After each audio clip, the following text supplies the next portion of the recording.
ఒక గొప్ప ఫారెస్ట్ అధికారిని కోల్పోయామని ఆ కుటుంబానికి అండగా ఉండాల్సిన అవసరం ఉందని ఎమ్మెల్యే జారే ఆదినారాయణ అన్నారు. చలమల శ్రీనివాసరావు రేంజ్ అధికారి పేరును తన ప్రాణాలు కోల్పోయిన అటవీ ప్రాంతంలో చండ్రుగొండ మండల కేంద్రం నుండి ఫారెస్ట్ అధికారులు సుమారు 200 ద్విచక్ర వాహనాలతో ర్యాలీ నిర్వహించారు.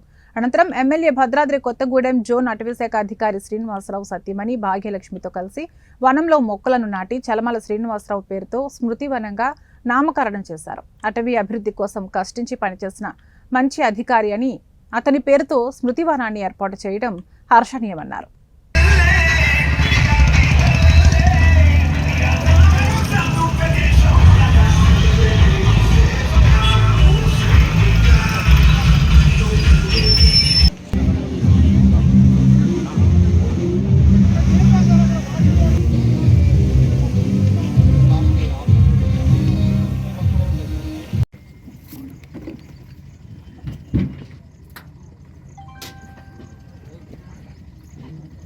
చిక్కనోడు ఎప్పటికీ ఎవ్వరికి చిక్కనోడు.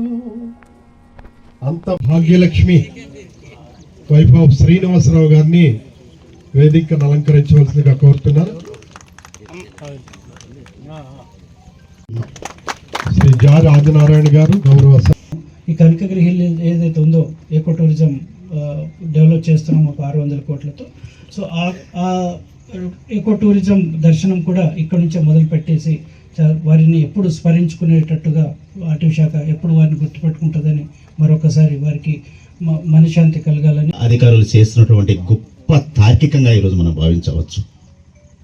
మొట్టమొదటిగా వారి సతీమణి గారు మొక్క నాటుతున్న సందర్భంలో వాళ్ళ కళ్ళల్లో చూస్తే ఒక పక్క ఆనందాన్ని వ్యక్తం చేశారు, బాధని దిగమిస్తూ ఆనందాన్ని బయట వ్యక్తం చేశారు. ఎందుకనంటే నా పతి ఈ ప్రాంతంలో ఇదే స్థలంలో చనిపోయినందుకు వారి పేరున ఈ అటవీ ప్రాంతానికి ఒక నాంది పలికేటటువంటి మొక్క నాతో నాటిస్తున్నారని వాళ్ళ యొక్క మనోభాష వాళ్ళు వ్యక్తం చేస్తున్న సందర్భం చూశాను.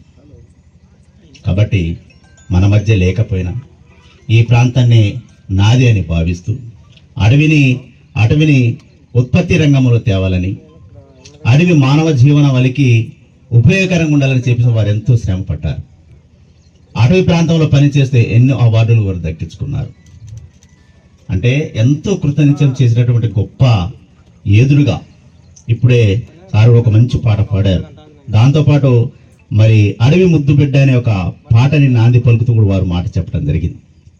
కాబట్టి వారికి ఆత్మ చేకూరాలని వారి కుటుంబ సభ్యులకు నేను ప్రగాఢ సానుభూతి తెలియజేస్తూ, అదేవిధంగా ప్రభుత్వం తరఫున కూడా ఈ కాన్స్టిట్యున్సీలోని ములకల్పల్లి మండలంలో ఎంఆర్ ఆఫీసులో డీటీగా కూడా వారు మొన్ననే జాయిన్ అయ్యారు.